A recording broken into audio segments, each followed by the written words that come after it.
This is all set. Good evening, everyone. We are, as you know, preparing for the celebration of the sacraments, especially of a reconciliation, a confirmation and a Holy Communion. So I thought it might be helpful for us just to have a little catechesis on how we receive Holy Communion. There are sort of certain basic principles that the Church lays before us to guide us how to receive the sacrament of Holy Communion in a worthy and fitting manner. The first principle is that you can receive Holy Communion either kneeling or standing. That's the two different postures, either kneeling or standing. And then secondly, you can receive Holy Communion either directly on the tongue or on your hand. If I could explain that the procedure, first of all, for the tongue, and what you have to do is to put your tongue right out at the priest. It's the only time the priest encourages you to put your tongue out at him.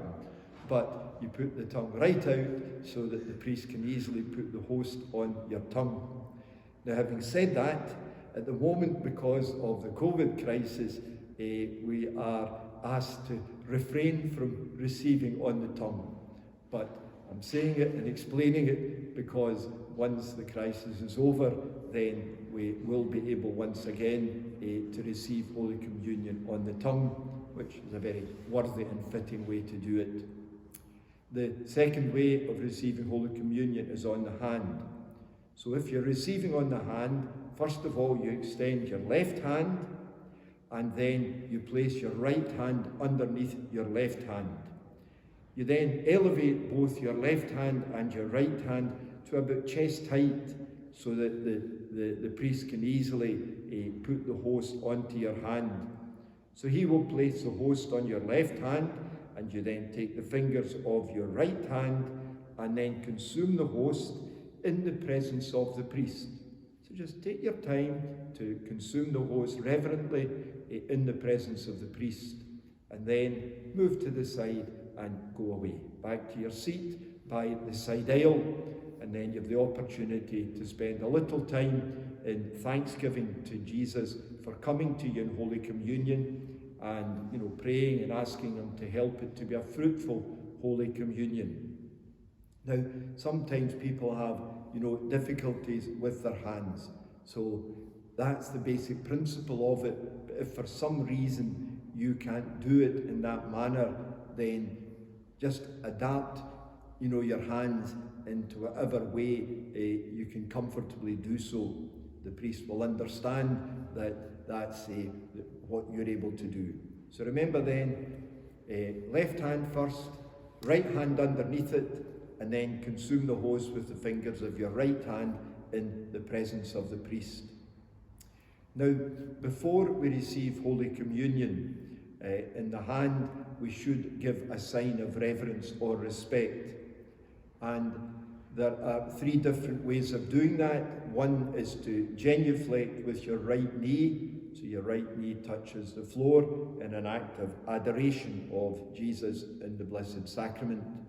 Or alternatively, you can give a profound bow, just about bowing from the waist down.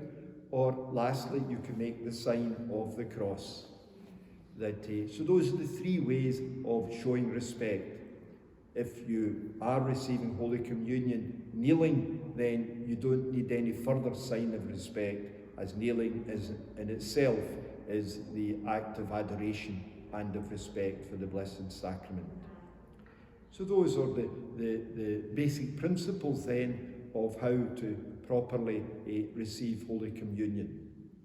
So I hope that this little catechesis helps you to understand, but obviously at the very heart of it all is that we have that profound sense of respect, that this is not just a piece of bread that we're receiving, that this is really and truly the body, blood, soul and divinity of Jesus Christ.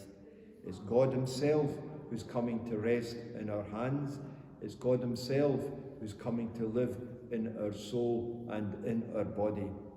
And so it should be always treated with the utmost respect, always preparing well beforehand and before we come to receive Holy Communion, and always taking time to say thanks afterwards. So God bless then, and good night just now.